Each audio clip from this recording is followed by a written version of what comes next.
the fence here, fighting the tackle here, and then fighting what's going on up there.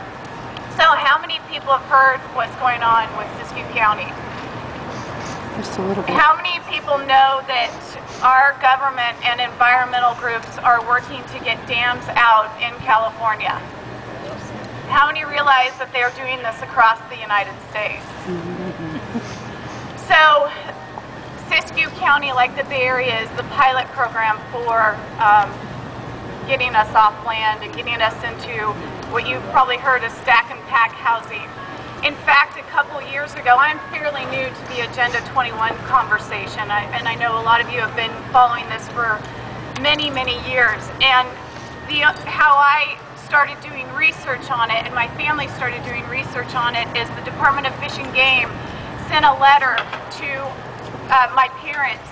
They have a 4,500 acre ranch. It's very sustainable, it's beautiful. We've owned it for 30 some odd years.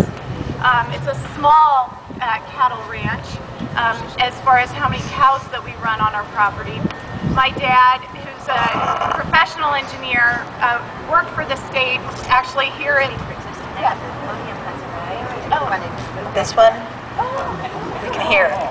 Thank you. I could hear you. I could hear her, yeah. Thank you very much. I don't know if I'm more nervous now. So anyway, long story short, my dad is a conservationist. In fact, I believe he is one of the truest conservationists that could be out there. We love our land. He builds ponds that are permitted, by the way.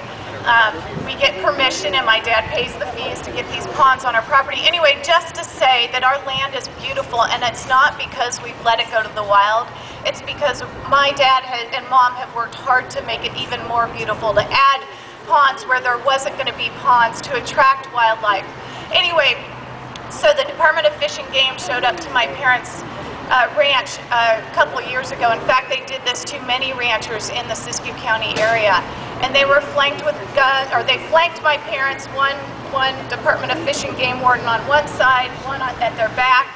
They had guns, they had bulletproof vests, asking, why are you not signing onto this thing called the Incidental Take Permit Program, which is a bucket, like a bucket where you pay money into, as a rancher, as a farmer, as a property owner, you pay money into this bucket, and it's supposed to protect you from any endangered species, in this case, the coho salmon, if it's found dead on your property.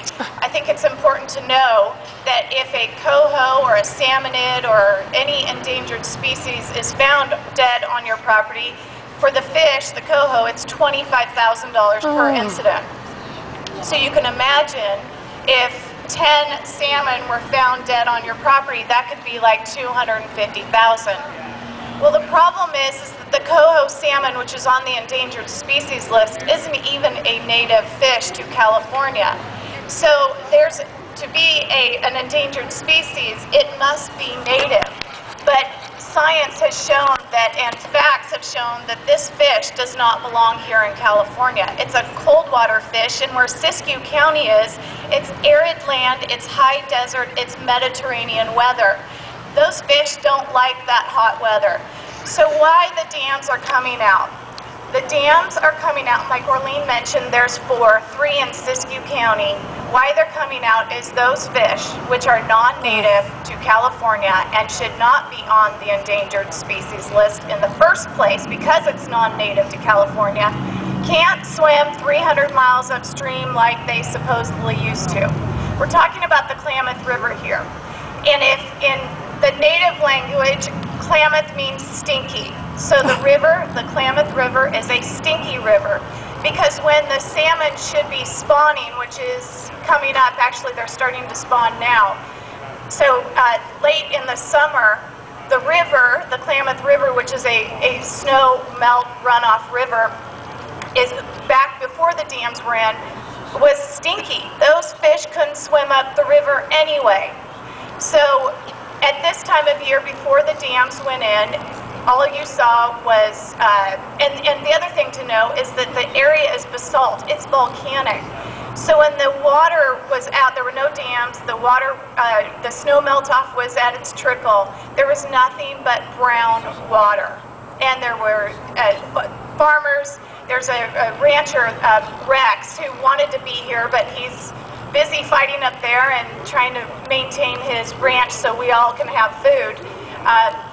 His family, he's fourth generation rancher on the Klamath River, and he would tell you that when the dams, before the dams were in, and when there were flash flooding, none of these environmentalists were up there to help them maintain the river.